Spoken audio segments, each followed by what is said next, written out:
Kabanata 3081. Ang dakilang pagsasanib ng langit at lupa ay malapit nang magsimula. Sa buong Celestial Realm, ramdam ang paparating na bagyo at pagpatay, kaya si Severin ang Celestial King ng Longevity Alliance ay hindi na natuloy ang pagdiriwang ng Celestial King. Totoo na abala ang Celestial Realm at walang oras para sa sarili nito. Iba-ibang malalakas na Celestial King ang personal na naroon sa Border Sea at pinamunuan ang daan-daang Celestial mula sa buong realm sa mga Border City upang pigilan ang mga Devil Cultivator sa huling laban. Ang mga Cultivator ng Longevity Alliance, Novdivum Palace at Ingeni Paradise ay malinaw na nararamdaman ang aktibong kalooban ng langit at lupa. Dati ay malabo at mahirap unawain ang The Rules of Heaven and Earth, ngunit ngayon ay mabilis na umuunlad at nagiging malinaw. Ang The Rules of Heaven and Earth ay nagiging mas kumpleto kaya maraming Supreme Paragons ang sabay-sabay na umaangat lalo na sa Longevity Alliance. Dati ay wala pang 30 Supreme Paragon sa Longevity Alliance kaya ito ay itinuturing na mababang antas kumpara sa ibang malalakas na puwersa sa Celestial Realm. Ngunit dahil sa pagkumpleto ng The Rules of Heaven and Earth, 12 ng Royal Paragons ang naging Supreme Paragons. Sa loob lamang ng ilang araw ang lakas ng Longevity Alliance ay lumago at naging isa sa mga kilalang malalakas na puwersa sa Celestial Realm. Tungkol naman sa mga umangat mula Supreme Paragons patungong Semi-Immortals, ang Longevity Alliance ay nagkaroon din ng mahigit 10. Sa kasalukuyan ng Longevity Alliance ay may isang Celestial King, 14 na Celestials, halos 20 Semi-Immortals, 12 ng Supreme Paragons at 2 hanggang 300 Royal Paragon Cultivators. Sa ganitong lakas sa Celestial Realm, bagaman hindi pa kasing lakas ng Novdivum Palace at Ingeni Paradise ay kabilang pa rin ito sa pinakamalalakas na puwersa. Lalo na si Severin na umangat mula sa Quasi-Royal Celestial patungong Royal Celestial sa loob lamang ng ilang taon ay tunay na natatangi. Mabilis ang paglipas ng panahon sa gitna ng tuloy-tuloy na labanan. Ang bawat cultivator sa Celestial Realm ay nakikita ang Devil Realm na nakabitin sa langit na may malakas na presensya na sumasaklaw sa araw, buwan at sa buong mundo. Sa loob ng training room sa Enchanted Peak, si Severin ay nakaupo ng naka-cross-leg na parang matandang monghe sa malalim na meditasyon. May mga sinag ng gintong liwanag mula sa langit na bumabalot sa kanya na parang balabal ng bukang liwayway. Matapos ang ilang araw ng saradong pagsasanay, malinaw na naramdaman ni Severin ang pagkakonsolida ng kanyang Royal Celestial Cultivation.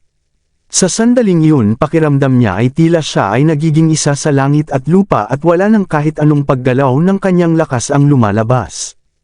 Ang kanyang solar spirit ay puno at ang likas na puwersa ng buhay ay sumasabog sa kanyang upper energy core na nagpapaliwanag sa kalangitan. Sa isang kaisipan lamang ay kaya niyang masilayan ang nakaraan at sa isa pang kaisipan ay makita ang mga nilalang. Sa pagsasama ng nakaraan, kasalukuyan at hinaharap ay malinaw niyang nararamdaman ang kahulugan ng pagiging Royal Celestial. Maaari niyang sabihin na siya ay isang higanti sa ibabaw ng ilog ng panahon. Ang malawak na kapangyarihan ng langit at lupa sa loob niya ay walang hanggan at walang katapusan. At kung may bumanggit ng kanyang tunay na pangalan sa malalim na kamalayan ay agad niya itong mararamdaman. Ang paggamit ng ganap sa tatlong buhay at ang pag-unawa sa tunay na sarili ay nagpapakita na siya ay kabilang sa tunay na walang kamatayang nilalang, na may katawan at kaluluwang hindi nasisira. Mula sa nakaraan hanggang hinaharap ay mananatili siyang nakatayo sa ibabaw ng ilog ng panahon at hindi nakatali sa tatlong mundo o 5 elemento. Kung ihahambing sa Quasi-Royal Celestial, ang lakas ng Royal Celestial ay hindi kayang sukatin ng karaniwang nilalang. Ang isang Early Stage Celestial ay may buhay na hanggang 10 epoch lamang, ngunit ang Early Stage na Royal Celestial ay halos walang kamatayan. Kahit bumuho ang Celestial Realm, ang mga Royal Celestial ay mabubuhay pa rin sa Chaotic Sea. Ang pinaka-ikinatuwa ni Severin ay ang ebolusyon ng mga nilalang sa kanyang Middle Thousand Worlds, kung saan lumitaw ang iba-ibang lahi. Ang saklaw ng kanyang inner world ay umabot na sa antas ng Middle Thousand Worlds at ang estado nito ay nasa medium rank. Halos katumbas ito ng Celestial Realm bago ito magsanib sa Blue Celestial Realm. Ito ay pagbabago lamang ng mundo kung saan dumami ang mga dakilang daan na umabot sa ganap na yugto at natapos ang mga batas. Dahil dito dalawang spiritual roots din ang patuloy na umuunlad. Gamit ang kanyang divine sense tiningnan ni Severin ang dalawang spiritual roots na tumutubo sa Central Sky Pillar Peak sa Middle Thousand Worlds. Ang Chaotic Peach Tree dahil sa space-time path ay mabilis ang pagtaas ng edad na item hindi magtatagal at ito ay ganap na hihinag at magbibigay ng malaking tulong sa kanya bilang Royal Celestial. Ang fragment ng Four Elements Divine Tree naman ay higit pa sa inaasahan ni Severin. Ang Thunderlaw Aura sa dalawang sanga nito at ang napakayamang Heptagold Aura ay nagsama at naging divine weapon sa loob lamang ng ilang araw. Ang aura ng dalawang divine weapons na ito ay katumbas ng celestial weapon na may 2,000 great laws. Bagaman hindi ito kasing lakas ng ultimate celestial weapon ang pagkakaroon ng ganitong mga divine artifact mula sa isang hindi kumpletong Four Elements Divine Tree ay labis na ikinagulat ni Severin. Hindi niya napigil ang sabihin, no wonder tinatawag na number 1 spiritual root ang Four Elements Divine Tree. Hindi ako magugulat kung makabuo ito ng ultimate celestial weapon, kapag nakumpleto ang lahat ng pinagmulan nito. Kasama ang Four-Element Formation, kahit ang mga complete stage Celestial King ay maaaring mapuksa. Sa antas ng Royal Celestial, hindi na bilang ng enerhiya ang mahalaga kundi ang pag-unawa ng bawat isa sa Great Path. Si Lawrence mula sa Novdivum Palace ay sumusunod sa Pure Heart Path na tumutugma sa Emperor Position at kumakatawan sa Ultimate Fire Element. Kaya walang malinaw na paghahati ng antas sa mga Royal Celestial. Ang unang makakakumpleto ng isang Great Path ay magiging Complete Stage Royal Celestial Cultivator. Pagkatapos makumplito ang isang Great Path, ang isang Royal Celestial ay maaaring magsimulang mag-aral ng iba pang Great Paths. Kapag nakontrol nila ang 1,000 Great Path, sila ay tatawaging soon-to-be Celestial Regents. Tungkol naman sa Legendary Celestial Regent, hinuhal ni Severin na hindi lamang ito tungkol sa pagkontrol ng Great Paths, ngunit mas malalim pa rito. Ngunit ito ay pawang kanyang haka-haka lamang. Hindi pa kinukuha ni Severin ang dalawang divine weapons mula sa Four Elements Divine Tree. Ang pangunahing dahilan ay mababa pa ang antas ng mga ito, at kung kukunin niya agad ay maaaring mawala ang mas malaking pagkakataon kung makakahanap pa siya ng mas mataas na pinagmulan nito. Isa pa ay wala siyang kakulangan sa celestial weapons kaya hindi na niya ito gaanong pinapansin. Matapos alisin ang kanyang divine sense sa inner world, tumingin si Severin sa papalapit na demon realm. Isang hindi nakikitang presyon ang bumaba sa kanya, at ang bigat ng mga extraterrestrial race ay napakalakas. Hindi pwede. Kailangan ko munang pag-aralan ang ilang Royal Celestial Divine Techniques hanggang beginner level. Kung hindi ay mahihirapan akong lumaban sa kaparehong antas kahit pa gumamit ako ng Ultimate Celestial Weapons. Napabuntong hininga si Severin. Kahit na sikat na siya sa Celestial Realm, sa katotohanan ay kulang pa rin siya sa mabisang paraan ng pakikipaglaban. Dahil dito kinuha ni Severin ang mga Celestial King Divine Techniques na nakuha niya noon. Ang Divine Sense, Seal Hand of God at Ultimate Sublimation. Ang Hand of God ay nakuha niya mula kay Robin. Ang teknik na ito ay nangangailangan ng Heptagold Energy upang makapaglabas ng malakas na atake. Malinaw pa sa kanya ang lakas ni Robin noong ginamit niya ito. Matapos maunawaan ang cultivation method ng Hand of God ay napabuntong hininga siya. Hindi ito mahirap para sa akin, sabi niya sa sarili na puno ng determinasyon. Ang mga Royal Celestial ay natural na nag-iipon ng 5 elements sa kanilang katawan at spirit. Ang Heptagold Energy ay isa sa 5 elemento ng langit at lupa. Sa kanyang pag-unawa, mabilis na naabot ni Severin ang beginner level ng Hand of God. Inangat niya ang kanyang kamay at bahagyang hinawakan ang kawalan. Sa isang iglap dumilim ang kalangitan sa Enchanted Peak at isang malaking kamay na may 3,000 great laws ang bumagsak mula sa langit. Natuwa si Severin at sa isang isip lamang ang Hand of God na malapit nang bumagsak ay nawala ng parang bula. Pagkatapos ay agad niyang ipinagpatuloy ang pag-aaral ng 2 pang Royal Celestial Divine Techniques. Lumipas ang 2 araw hanggang sa muling imulat ni Severin ang kanyang mga mata. Mabilis siyang tumayo at tumingin sa Demon Realm na papalapit sa Celestial Realm at sinabi, "Sa wakas ay magsisimula na ang pagsasanib ng langit at lupa." Sa labas ng membrane ng mundo, ang Demon Realm ay rumaragasa papunta sa Celestial Realm na parang isang meteor. Ang border sea sa pagitan ng dalawang mundo ay agad na nagkabasag at tuluyang gumuho. Sa sandaling iyon, ang buong celestial realm ay marahas na yumanig. Ang langit at lupa ay tila nagbaliktad na parang katapusan man ng mundo. Mabilis na lumabas si Severin mula sa kanyang silid at pumunta sa courtyard. Nakita niya si Diane at ang iba pang mga babae na puno ng takot at pag-aalala, kaya agad niyang inilabas ang Green Emperor Tower. Lumawak ang Green Emperor Tower sa hangin at naging parang maliit na bundok. Ang berdeng liwanag na nagmumula rito ay bumuo ng isang malaking proteksyon na harang. Lahat ng nasa libong milyang saklaw ng Longevity Alliance ay natakpan ng berdeng liwanag. Matapos nito sinabi ni Severin sa mga babae sa courtyard, "Huwag kayong lalabas sa saklaw ng proteksyon ng Green Emperor Tower hanggang hamupa ang pagsasanib ng langit at lupa. Mas malala ito kaysa dati. Bilang isang Royal Celestial kailangan niyang lumabas upang protektahan ang mga nilalang ng Celestial Realm." Kaya matapos magsalita ay naglaho si Severin sa isang iglap. Sa sumunod na sandali naroon na siya sa tabi ng membrane ng mundo. Doon nakita niya ang ilang Royal Celestial ng Celestial Realm na nakatayo na rin sa lugar. Nang makita si Severin ay tumanggo si Lawrence at sinabi, "Ngayon na nandito na si Severin, magsimula na tayo."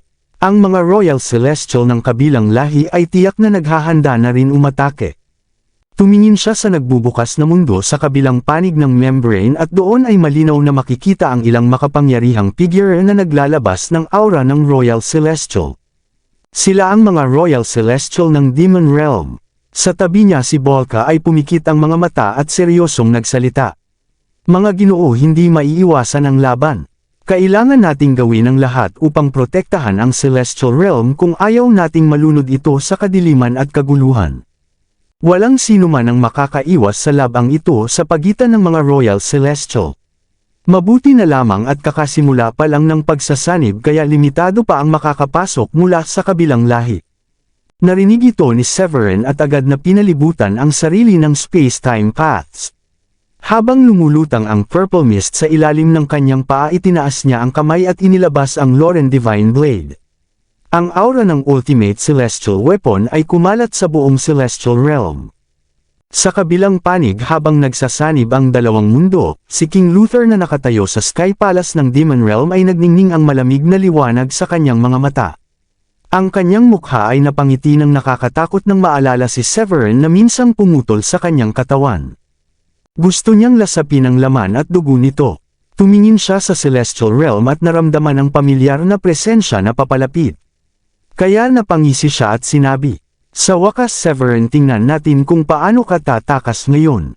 Matapos mawala ang border sea, mabilis na nagdugtong ang malalaking bahagi ng dalawang mundo.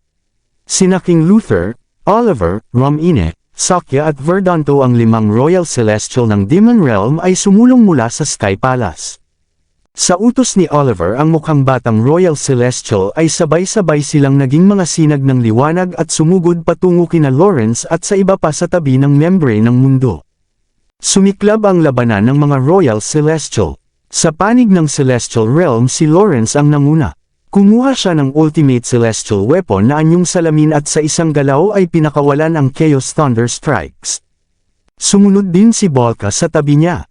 Kumuha siya ng Fly Whisk at sa isang banayad na ihip ay naglabas ito ng 3,000 banal na liwanag na sumaklaw sa kalangitan at binaliktad ang espasyo. Biglang yumuko si Libra at ibinagsak ang kanyang nakataas na kamao. Ang liwanag at dilim ay naging malalaking araw at buwan sa kawalan na nagbigay liwanag sa buong Celestial Realm. Si Creatia naman ay may hawak na Earthshaker Maul. Ang maliit na maso ay naglabas ng kulay lila at ginto na may dalang nakakatakot na aura ng pagkawasak. Si Callide na nasa kanang bahagi ni Severin ay nagwasiwas ng Rainbow Ribbon at agad nitong binasag ang 1,000,000 kawalan. Siyempre si Severin ay hindi rin nag-atubili matapos makita ang pag-atake ng ibang Royal Celestial. Sumugod siya gamit ang Loren Divine Blade at mariing winisiwas ito na naglabas ng nakakasilaw na sword beam. Sa isang iglap nagbanggaan ang mga Royal Celestial mula sa dalawang mundo. Ang mga Royal Celestial Divine Techniques ay sumabog sa kawalan at pati ang ilog ng panahon ay tila yumanig. Sa panig ng Demon Realm si Oliver na mukhang binata ang nanguna sa pinakamalakas na labanan. Matapos tumawid sa konektadong bahagi ng dalawang mundo ay agad niyang sinugod sina Lawrence at Balka na mag-isa sa kanyang lakas. Severin, ikaw na walang hiya. Lumakas ka na pala at naging Royal Celestial. Naibagsak ni King Luther ang paparating na sword beam gamit ang isang sampal habang hindi niya maitago ang gulat. Paanong sa loob lamang ng ilang taon ang dating mahinang si Severin ay naging ganito kalakas at umabot sa antas ng Royal Celestial? Nang makita ni Severin ang gulat sa mukha ni King Luther ay malamig siyang napangisi. Ang ngiting iyon ay tila pangungutya na lalong nagpagalit kay King Luther. Kahit maging Royal Celestial ka pa walang makakapagligtas sa iyo ngayon. Sa isang sigaw nagbago ang anyo ni King Luther. Ang kanyang katawan ay nagkaroon ng 3 ulo at 6 na braso. Ang bawat kamay ay may hawak na celestial weapon, ang Trident Demon, Subduum Staff, Relic Kana, Leaf Golden Lotus at Purple Golden Bowl. May 2 pang mahabang espada na lumulutang sa ibabaw ng kanyang mga ulo na naglalabas ng destruktibong aura. Sa ilalim ng kanyang mga paa umaagos ang Stygian River na puno ng mga kaluluwang humihiyaw. Sa likod niya ay bumukas ang isang portal na tila patungo sa Avicii Hell. Ang nakakatakot na demonic aura ay unti-unting sumisira sa kawalan at agad na pumuno sa langit at lupa. Mamatay ka, sigaw ni King Luther. Habang ang 2 espada ng pagkawasak ay tumagos sa araw at buwan, sumugod ito na may hindi mapantayang lakas. Kasabay nito ang iba pa niyang celestial weapons ay naging mga rainbow light na sumira sa milyon-milyong milya ng kawalan. Lumalim ang tingin ni Severin at naging seryoso. Ang Hand of God ay agad niyang pinakawalan na nagtipon ng kidlat sa kawalan na parang kamay ng isang makapangyarihang Diyos na humawak sa 2 espada upang pigilan ang mga ito. Dahil sa labanan ng mga Royal Celestial gumuho ang milyon-milyong milya ng kawalan. Ang ilog ng panahon ay yumunig at ang Great Path ay gumalaw at umalon. Ang epekto ng laban ay umabot pa sa dagat sa ilalim ng kawalan na agad na naglaho. Matapos ang mahigit kalahating buwan ng labanan sa magulong kawalan wala pa ring malinaw na lamang sina Severin at King Luther. Mas nakakagulat ay nanatiling buo ang kanilang aura. Ang lakas ng mga Royal Celestial ay hindi nakasalalay sa langit at lupa kundi sa kapangyarihan ng Great Path. Sa pakiramdam na walang nagbabago sa laban, si King Luther ang unang kumilos muli. Ang ilusyonaryong Stygian River sa ilalim ng kanyang paa ay naglabas ng mas matinding nakakatakot na aura na lalong lumakas ang kanyang atake at umabot sa bilyong milyang saklaw. Nang makita ito ni Severin ay nanginginig ang space-time path sa ilalim ng kanyang paa. Ang Loren Divine Blade ay kumislap at nagtipon ng libong lila na ulap upang bumuo ng sword beam. Na may Chaos Energy bilang talam, Heptagold Energy bilang gilid at 5 Elements bilang katawan nito, ay naglabas ito ng walang kapantay na kapangyarihan. Ang sword beam na ito ay naglalaman ng 5 elemento ng langit at lupa, ang agos ng panahon, ang chaos, ang langit-lupa at lahat ng nasa universo. Maraming salamat sa lahat ng sumusubaybay. Please subscribe and follow my YouTube and Facebook channel, Filipino Novel. Maraming salamat po. Kabanata 3085. Saan mang dumaan ang swordlight ay agad na gumuho ang kawalan at yumanig ang tela ng panahon. Taglay ang matalim at nakakatakot na sword wheel ay nakuha nito ang atensyon ng lahat ng Royal Celestial na naroon. Si Lawrence na kasalukuyang nakikipaglaban kay Oliver ay hindi napigil ang mapangiti nang makita ito at sinabi na talagang kahanga-hanga si Severin. Kahit magkakalayo ay naramdaman ng lahat ng Royal Celestial ang nakakatakot na presensya ng sword wheel kaya nabalisa ang kanilang damdamin. Tunay nga nang makita ni King Luther ang napakalaking sword beam sa kanyang paningin ay biglang lumaki ang kanyang mga mata sa gulat. Sa matinding pagkalito ay agad niyang inangat ang kanyang kamao at ibinagsak ito sa harap. Kasabay nito ang ilusyonaryong portal sa likuran niya ay naging solid at ang divine light ng Great Path ay mabilis na bumalot sa kanyang buong katawan. Pagkatapos ay nagsanib ang napakaraming liwanag na may kakaiba at malas na aura at naging isang itim na sword beam. Ang banggaan ng 2 Royal Celestial Level Divine Techniques sa kawalan ay nagdulot ng malakas na pagsabog. Ang nakakatakot na shockwave ay agad na nagwasak ng bilyong-milyang kawalan at nagpagalaw sa langit at nagpagiba sa Great Path. Napigilan ni King Luther ang atake gamit ang kanyang kamay, ngunit ang celestial weapons sa kanyang 3 ulo at 6 na braso ay nanginginig at nanlabo ang liwanag. May bahid ng gintong dugo na lumabas sa gilid ng kanyang bibig at humina ang kanyang aura. Nasapul siya ng direkta ng Loren Divine Blade. Ang lakas ng ultimate celestial weapon ay talagang napakalakas. Samantala si Severin ay nakaramdam din ng pagyanig ng kanyang dugo at pagkalito ng kanyang mga batas. Ngunit nang makita niyang mas malala ang pinsala ni King Luther, ay agad niyang ginamit ang kapangyarihan ng inner world upang pagalingin ang sarili. Pagkatapos ay inipon niya ang kanyang divine sense at mas matamang binantayan si King Luther sa kabilang panig. Severin, ikaw na walang galang na bata.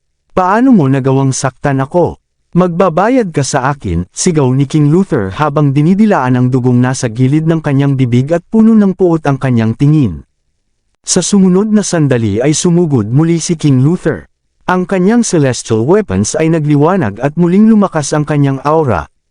Sa isang mabilis na galaw ang Demon Subduong Staff Relic at 9-leaf Golden Lotus ay bumasag sa kawalan at naglabas ng walang katapusang chaotic energy habang bumabagsak patungo kay Severin. Nang makita ito ni Severin ay agad siyang naglunsad ng kontra-atake. Ang malakas niyang Divine Sense sa Upper Energy Core ay pinigilan si King Luther at agad niyang ginamit ang Divine Sense Seal. Ilang milya ang layo, si King Luther ay nakataas na sana ang kanyang celestial weapon upang durugan si Severin. Ngunit bigla siyang nakaramdam ng matinding sakit sa kanyang noo na parang ang kanyang kaluluwa ay pinipigil ng isang hindi nakikitang puwersa.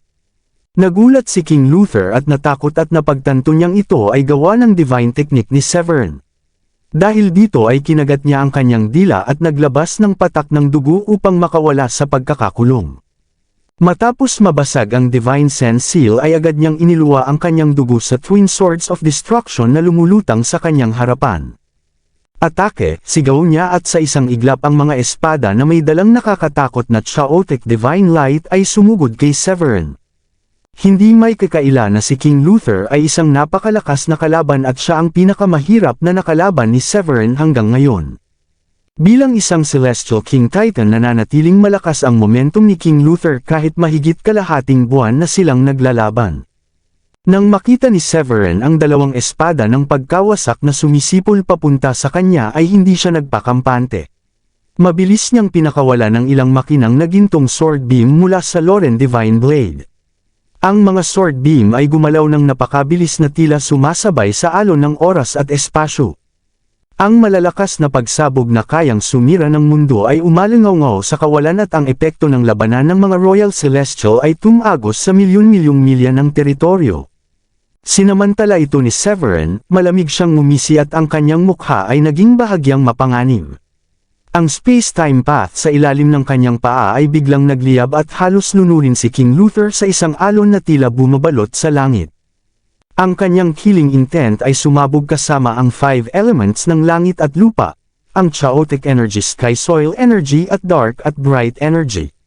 Napakaraming lilang enerhiya ang nagsanib at naging libong-milyang sword beams na nagpaalog sa ilog ng panahon at nagdulot ng malalaking alon ng gintong enerhiya.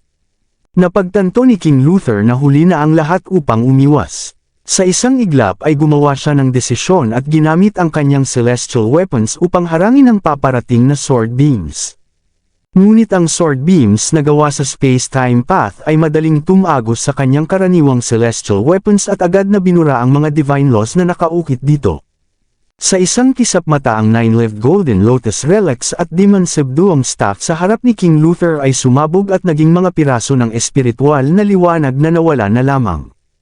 Kahit ang dalawang espada na may dalang nakakatakot na aura ay sandaling nakapigil lamang bago tuluyang naitaboy palayo dahil sa sobrang lakas ng atake. Hindi humina ang sword beam at direkta nitong tinamaan si King Luther na agad pumutol sa kanyang mga braso. Ang sakit ng pagkawala ng mga ito ay nagpaiba ng anyo ng kanyang mukha sa galit. Ikaw na bata ka, papatayin kita. Sa sobrang galit at kahihiyan ay tila nabaliw si King Luther. Nakakahiya ang kanyang kalagayan dahil 4 sa 6 niyang braso ay naputol. Bagaman kayang muling buuin ng isang Royal Celestial ang naputol na bahagi ng katawan sa isang kaisipan ay mas lalo siyang nagalit dahil natalo siya ng isang bagong akyat na Royal Celestial na tulad ni Severin. Siya na dating hari ng Demon Realm at isa sa pinakamataas sa extraterrestrial race, ay ngayon ay napapahiya. Sa matinding galit ay hindi na niya inintindi ang kanyang sugat. Isang hakbang lamang ay tinawid niya ang space-time at agad na lumitaw sa loob ng 100 yarda mula kay Severin. Hawak ang dalawang mahabang espada at may Stygian River sa ilalim ng kanyang paa na puno ng mga humihiyaw na kaluluwa. Nang makita ito ni Severin ay malamig siyang ngumiti at sinabi, "Hindi ka pa karapat dapat sa laban na ito hanggang kamatayan." Para kay Severin ang mga naunang labanan ay isa lamang pagsasanay upang masanay siya sa kakayahan ng isang Royal Celestial. Alam niya rin ang intensyon ni King Luther ang malapitan na labanan ang kanyang forte. Nang makalapit si King Luther ay ipinatong ni Severin ang kanyang kamay sa noo upang buhayin ang Heavenly Heart Imprint. Ang kapangyarihan ng Middle Thousand Worlds ay agad na dumaloy sa kanyang katawan at isang hindi nakikitang alon ang kumalat sa paligid. Space-time domain. Sa paglabas ng kanyang pinakamatinding teknik ay agad nakaramdam si King Luther ng matinding panganib na tila kamatayan mismo ang bumabalot sa kanya. Ngunit bago pa siya makagalaw ay tuluyan na siyang binalot ng space-time domain at tila nagyelo sa oras at espasyo. Sa sandaling iyon naramdaman ni King Luther ang parang siya ay nakulong sa yelong walang katapusan. Hindi na niya maunawaan ang nangyayari dahil sumunod agad ang pagdating ng Loren Divine Blade. Nakita niya sa desperasyon ang paparating na espada hanggang sa tuluyan itong tumagos sa kanyang upper energy core at binasag ang kanyang kaluluwa. Ang pagiging isang Celestial King ay nakukuha dahil sila ang mga Panginoon ng isang Great Path. Sila ay lampas sa 5 elements at lampas sa oras. Upang mapatay ang isang Royal Celestial kailangan ng kapangyarihang higit pa sa ilog ng panahon na kayang lumampas sa mga panahon at burahin sila bago pa man sila umabot sa antas ng Royal Celestial. Ngunit sa buong Celestial Realm maliban sa Divine Weapon ng extraterrestrial race wala nang makakagawa ng ganitong bagay. Ngunit ngayon ramdam ni King Luther na unti-unti nang nawawala ang kanyang buhay. Matapos mabasag ang kanyang kaluluwa, ang mga destructive laws ng Great Path ay nagtipon sa paligid niya at sinubukang buuin muli ang kanyang katawan. Ngunit ang mas nakakatakot para sa kanya ay ang kapangyarihang tila tumatawid sa oras at espasyo na bumabalik sa nakaraan ng kanyang timeline. Samantala si Severin ay ibinuhos ang buong lakas. Ang Heavenly Heart Imprint sa pagitan ng kanyang kilay ay umiikot ng mabilis habang pinapagana niya ito.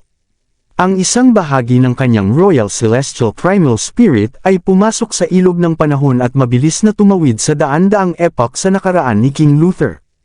Sa isang kisap mata nakita niya ang napakalaking Blue Celestial Realm na tila bundok sa ibabaw ng Novdivam Palace. Sa pamamagitan ng Space-Time Path ay nakita niya si King Luther noong siya ay nasa yugto pa lamang ng pag-akyat sa Enlightenment. Sa sandaling iyon itinaas ni Severin ang kanyang kamay at ginamit ang Hand of God upang hulihin ang target. Ang fragment ng Heavenly Heart Imprint ay bumalik sa nakaraan at tumama kay King Luther bago pa siya maging Royal Celestial at agad siyang binura sa sandaling iyon.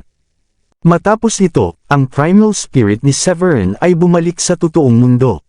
Dahil naputol ang nakaraan ni King Luther ang sword beam ng Loren Divine Blade ay kumalat sa hangin at ang kanyang katawan ay naging abo ng dugo.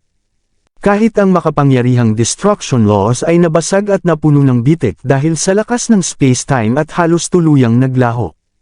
Naramdaman ni King Luther na wala na ang kanyang landas. Sinubukan niyang kumapit sa kahit anong paraan upang mabuhay o muling isilang. Ngunit hindi siya binigyan ni Severin ng pagkakataon. Isinagawa niya ang huling hataw ng Loren Divine Blade na may dalang hindi mapigil ang sword intent na kahit ang batas ng universo ay hindi kayang pigilan. Nang makita ito si King Luther ay tuluyan siyang nawalan ng pag-asa at sumigaw ng hindi. Ang sigaw ay biglang naputol. Ang destruction path na kanyang kinatawan ay tuluyang nagkabasag. Ang dating makapangyarihang Royal Celestial ay ganap na naglaho. Ang langit at lupa ay umalangaw sa pagpanaw ng isang Royal Celestial. Ang buong Celestial Realm ay nabalot ng malalaking pulang kidlat na sumaklaw sa bilyong milyang kalawakan. Isang malinaw na tunog na parang basag na porselana ang umalangaw sa buong celestial realm na nagdulot ng matinding lungkot. Ito ang tunog ng pagbasag ng Great Path. Ang langit at lupa ay yumanig at ang mga batas ay umalangaw sa malalakas na kulog. Sa isang iglap ang buong celestial realm ay nabalot ng malakas na ulan ng dugo. Ang kamalayan ng lahat ng nilalang ay ipinabatid ng kalooban ng langit at lupa na may isang Royal Celestial na bumagsak. May bumagsak na Royal Celestial. Paanong biglang bumagsak ang isang Royal Celestial? Hindi ba ang Royal Celestial ay mga pinakamataas na nilalang? Hindi ba ninyo naalala, ilang libong taon na ang nakalipas ang Green Emperor ay tinambangan din ng mga Royal Celestial ng ibang lahi at siya rin ay bumagsak.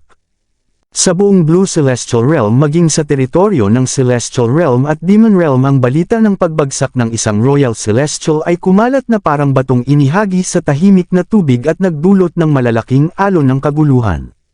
Samantala sa walang hanggang kawalan sa itaas ng Novdivam Palace kung saan patuloy na naglalaban ang mga Royal Celestial ay bigla silang sabay-sabay na huminto.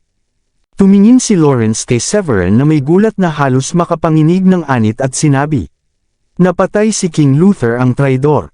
Lumiit ang mga mata ni Balka dahil sa matinding pagkamangha, at ngayon ay mas lalo siyang naging maingat kay Severin kumpara sa lahat ng ibang Royal Celestial na naroon. Si Creatia naman ay natulala at hindi makapaniwala. Maging ang mga Royal Celestial ng Demon Realm tulad nina Oliver at Sakya ay nakaramdam ng pagyanig ng kanilang kaluluwa sa pagbagsak ni King Luther. Hindi maaari sigaw ni Sakya na may ulo ng leon ang kanyang anyo. Habang nanginginig ay hindi siya makapaniwala. Isa siyang Royal Celestial, paano siya napatay ng ganito kadali? Isa siyang Royal Celestial, Supreme Titan sa Loika, kailangan munang lumampas sa oras at espasyo upang mapatay ang isang Royal Celestial at tanging Imperial weapons lamang ng kanilang lahi ang dapat makagawa nito. Paano ito nangyari sa Celestial Realm? Sa sandaling iyon pilit na iniisip ni na Oliver at ng iba pa kung ano ang lihim na sandata ni Severin. Ngunit kahit anong isip nila ay hindi nila maunawaan kung paano niya nagawang lampasan ang oras at espasyo. Ang dahilan ay ang kapangyarihan ng Middle Thousand World sa loob ni Severin na sinamahan ng space-time path na natural na kaayon ng oras at espasyo at ang tulong ng Heavenly Heart Imprint. Bagaman isang bahagi lamang ng Heavenly Heart Imprint ang hawak niya, sapat pa rin ito upang magamit ang kapangyarihan ng buong Celestial Realm. Kahit si King Luther ay daan-daang epoch nang nabubuhay ay hindi pa rin niya naabot ang complete stage ng kanyang Great Path, at ang landas niyang destruction ay nasa mababang antas kumpara sa space-time path. Sa ganitong sitwasyon hindi kayang pantayan ng destruction path ang space-time path na mas mataas sa oras at espasyo. Dahil dito tuluyang bumagsak si King Luther. Ang kanyang kamatayan ay nagpatigil sa labanan ng mga Royal Celestial at nagdulot ng matinding tensyon. Bigla sa kawalan sa pagitan ng Celestial Realm at Demon Realm ay lumitaw ang makukulay na alon ng liwanag kasabay ng napakalakas na aura. Isang maliit na piraso na may sukat ng hinlalaki ang lumitaw na may 3,000 Great Path Laws na nakaukit dito. Ang biglaang pangyayaring ito ay agad na lumampas sa pagkabigla at lungkot ng lahat sa pagkamatay ni King Luther. Napasigaw si Lawrence sa tuwa. Iyan ang Heavenly Heart Imprint. Matapos ang sigaw na ito ang lahat ng Royal Celestial ay sabay-sabay na gumalaw upang kunin ito. Sa kabilang panig si Severin na pumatay kay King Luther ay nakaramdam ng panginginig ng Heavenly Heart Imprint sa pagitan ng kanyang kilay at napuno ng excitement ang kanyang mga mata.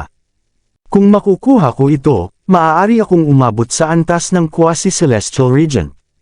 At si Lawrence na gustong magtatag ng Ancient Imperial Court upang tipunin ang kapalaran ng lahat ng lahi ay naghahanap din nito. Mayroon na si Severin ng isang fragment ng Heavenly Heart Imprint, at nasa pinakamataas siya ng kanyang kapangyarihan matapos ang laban. Kaya ngayon ang pinakamagandang pagkakataon upang agawin ito.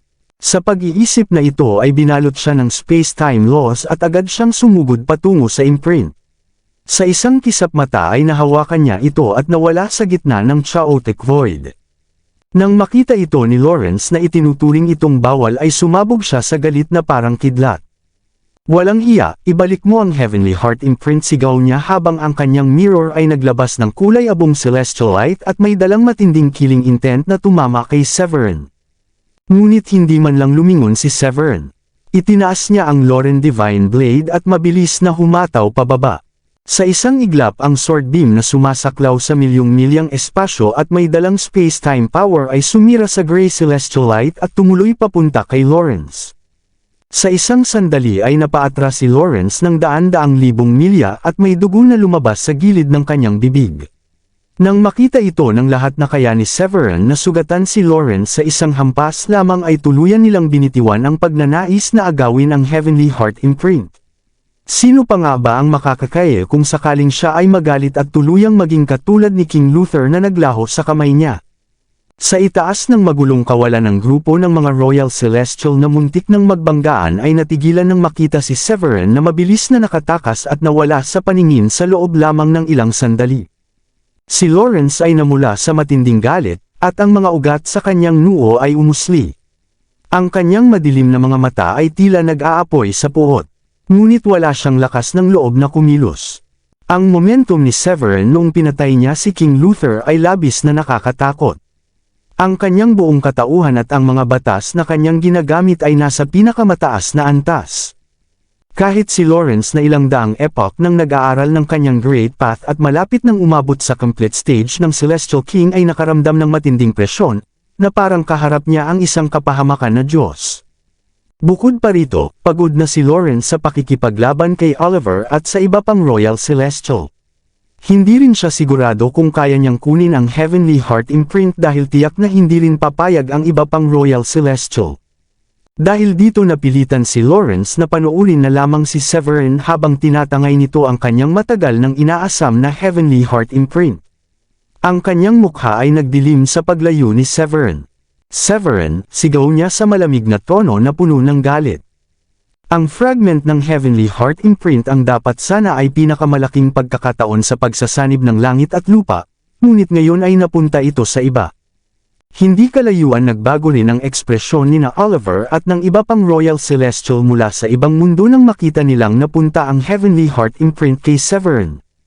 Bagaman sila ay nainggit at nagnanais din nito, ang pagkamatay ni King Luther ay naging dahilan upang hindi sila agad kumilos.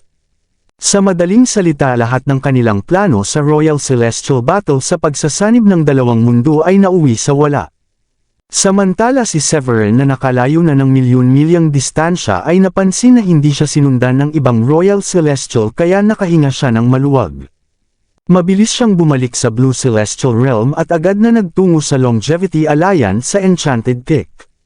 Itinaas niya ang Loren Divine Blade sa kalangitan na umaabot sa libong milya at binalot ang paligid ng space-time path na may kasamang makapal na chaotic sword energy. Pagkatapos ay tiningnan niya ng mabuti ang Heavenly Heart Imprint sa kanyang kamay. Ang maliit na piraso ay naglalabas ng makapangyarihang liwanag na may 3,000 Great Paths at sa isang sulyap lamang ay para siyang napunta sa estado ng enlightenment. Biglang bumilis ang paghinga ni Severin at kumislap ang kanyang mga mata sa tuwa. Matapos niyang isama ang Heavenly Heart Imprint sa kanyang katawan ay agad niyang pinakilos ang kapangyarihan ng mga batas. Sa isang iglap ang dalawang imprint ay nagsanib at isang nakakatakot na aura ang kumalat mula kay Severin sa buong paligid. Ang primal spirit sa kanyang upper energy core ay nakakita ng mga naglalakihang batas sa bagong anyo ng imprint na tila lumalagpas sa mismong Great Paths. Ramdam ni Severin na tumaas ng maraming antas ang kanyang kontrol sa kapangyarihan ng Celestial Realm. Sa sobrang lakas ng dumadaloy na enerhiya sa kanyang katawan ay napangiti siya ng may tuwa. Nararamdaman niyang kayanan niyang patayin ang isang Royal Celestial tulad ni King Luther gamit lamang ang Heavenly Heart Imprint. Sa kaisipang ito ay mabilis na binalot ng kanyang primal spirit ang Heavenly Heart Imprint at sinimulang pag-aralan ang malalim na mga batas na taglay nito. Kabanata 3,070. Samantala matapos umalis si Severin mula sa magulong kawalan dala ang Heavenly Heart Imprint, ang mga Royal Celestial mula sa dalawang mundo ay umatras din. Ngunit ang pagkamatay ng isang Royal Celestial ng Demon Realm ay hindi lamang sumira sa kanilang reputasyon kundi nagpahina rin sa kanilang puwersa na nagdulot ng kaguluhan sa loob ng extraterrestrial races. Ang ilan ay nagalit at agad na nagbanta ng paglusob sa Longevity Alliance. Sa oras na iyon sa Novdivum Palace ng Demon Realm ang natitirang 7 Royal Celestial ng extraterrestrial race ay nakaupo sa kanilang mga trono. Ang ilan ay kalmado, at ang ilan ay may malamig na tingin at ang iba ay puno ng pangungutya. Nang makita na nagtipon silang lahat si Oliver na pinuno nila ay dahan-daang tumayo at nagsalita. Mga Ginoo, ngayon na bumagsak si King Luther, talakayin natin kung paano tayo tutugon. Pagkatapos magsalita ay may isang lalaking may ulo ng leon ang nagalit at sumagot. Pinatay ni Severin ang isa sa ating Royal Celestial, natural lamang na maghiganti tayo at lipulin ang Longevity Alliance. Isang matipunong lalaki na tila tore ang malamig na ngumisi. Hindi dapat iyon ang direksyon, sa aking palagay dapat nating simulan ang Dark Mayhem. Hindi lamang nito sisirain ang malalaking puwersa ng Celestial Realm kundi magbibigay din ito ng sapat na blood offerings para sa dalawang ninuno. Nang marinig ang Dark Mayhem ang lahat ng Royal Celestial ay nagpakita ng mabagsik at nakakatakot na ekspresyon. Ang Dark Mayhem ay nangangahulugang malawakang digmaan laban sa Celestial Realm kung saan papatayin ang lahat ng nilalang upang ialay ang dugo sa dalawang quasi-celestial regent na ninuno. Bagaman ang dalawang ninuno ng extraterrestrial race ay nasa antas na ng quasi-celestial regent, sila ay malubhang nasugatan bago pa man maunawaan ang kanilang great path kaya sila ay nananatiling nakatago sa chaos upang maghilom. Upang may sigaw ang Dark Mayhem kailangan ang lahat ng 7 Royal Celestial pati na rin ang daan-daang Celestials, libo-libong semi-immortals, 10,000 Supreme Paragons at maging ang mga mababang cultivator ay kailangang sumama sa labanan. Dahil kakasimula pa lamang ng pagsasanib ng dalawang mundo at hindi pa ganap na nakakabawi ang Celestial Realm, si Oliver ay nag-alinlangan. Kung kaya nga ba niyang simulan ng ganitong malawakang digmaan? Tumingin siya sa iba pang Royal Celestial at hindi agad sumang-ayon o tumanggi. Kalmado niyang sinabi, akin munang ikukonsulta sa dalawang ninuno. Pagkatapos ay dahan-dahan niyang hiniwa ang kanyang palad gamit ang matalim na daliri at isang patak ng itim na dugo ang lumutang sa hangin nang gumamit siya ng komplikadong hand seals upang makipag-ugnayan sa mga ninuno gamit ang patak ng dugo bilang daluyan. Sa isip ni Oliver ay lumitaw ang dalawang figure na tila mas malaki pa sa langit at lupa. Matapos ang ilang sandali ay tinanong niya ang tungkol sa Dark Mayhem. Makalipas ang ilang segundo biglang nanlaki ang mga mata ni Oliver at siya ay bumantong hininga at nagsalita. Pinahintulutan ng mga ninuno. Ang 5 salitang iyon ay parang mabigat na martilyo na tumama sa puso ng lahat. Tumawa ng malakas ang matipunong lalaki. Mabuti, simulan na natin ang paglusob. Pagkatapos ng malakas na tawa sa bulwagan ang iba pang Celestial Kings ay tila nagising mula sa pagkabigla. Dahil ito ay utos ng mga ninuno gagawin ko ang utos, ani ni Sakya.